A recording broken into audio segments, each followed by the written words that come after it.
Now, the head of the UN mission in Kosovo says last month's elections in Kosovo represent a shift in the country's political landscape.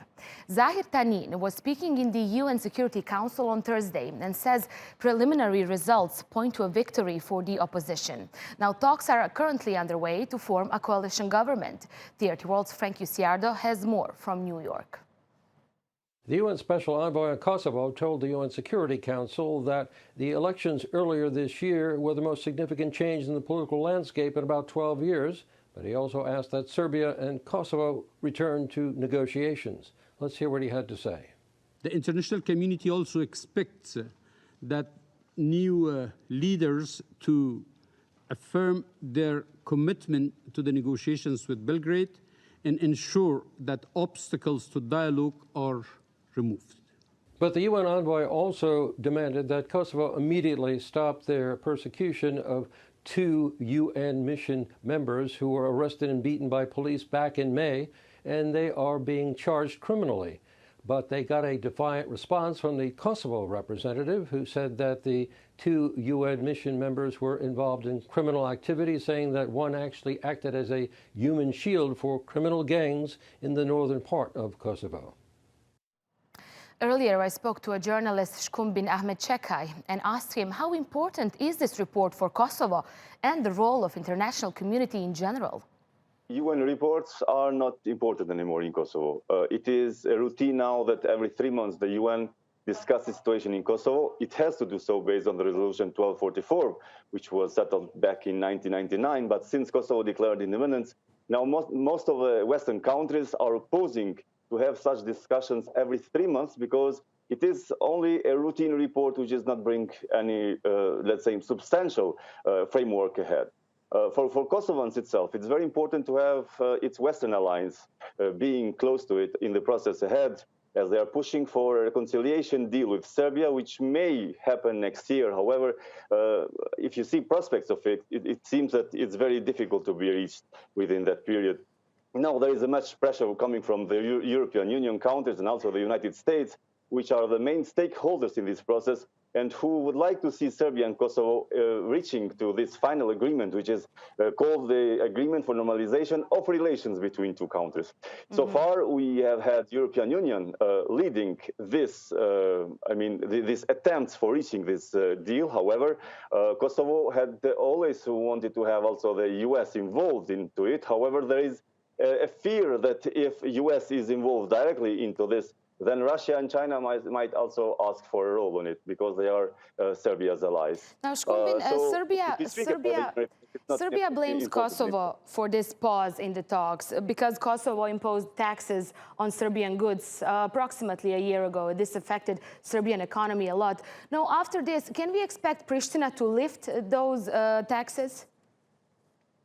As you know, Kosovo held elections 3 weeks ago, and the new government, the winner of the elections, has already said in several occasions that it's not going to lift the tax on the products, but it's going to probably add the reciprocity measures in all other matters that 2 countries are kind of fighting with each other. So it's not going to be eased at any circumstances. It's going to get only harder, because not harder in sense of, let's say, to harden the talks, but Kosovo wants to be treated equally as Serbia claims to do. I mean, since a year we've been hearing Serbian leadership saying all the time that Kosovo is the one to blame. However, they have imposed many other measures against Kosovo, which has not been kind of criticized by the international community, and Kosovo has been left like in a limbo. On Wednesday, a court in Bosnia has sentenced an ethnic Serb soldier to 20 years in prison. He was extradited from France to face trial for the wartime killing of a group of Bosnian civilians. Now, they were locked in a house and burned alive. The court convicted Radomir Šušnjar of taking part in the June 1992 killings in the eastern town of Visegrad. Now, soldiers robbed the civilians before bombing the house and shooting those who tried to escape, according to witnesses. The court said at least 26 people were killed, including a 2-day-old baby. The mass killing was among one of the worst massacres in the Bosnian War. The victims and their family members can never be satisfied with the verdict. but we have to respect the verdict. I do hope that he will use the time until the appeal to think about all of this and at least tell us where the bones of his immediate neighbors are, so their families can bury them in dignity. That would be humane. Health officials in Serbia are warning people about the risks of very high levels of air pollution in Belgrade and other cities. Now, a thick cloud of pollution has been visible over the city for days. And in the last week, Belgrade was listed among the most polluted cities in the world.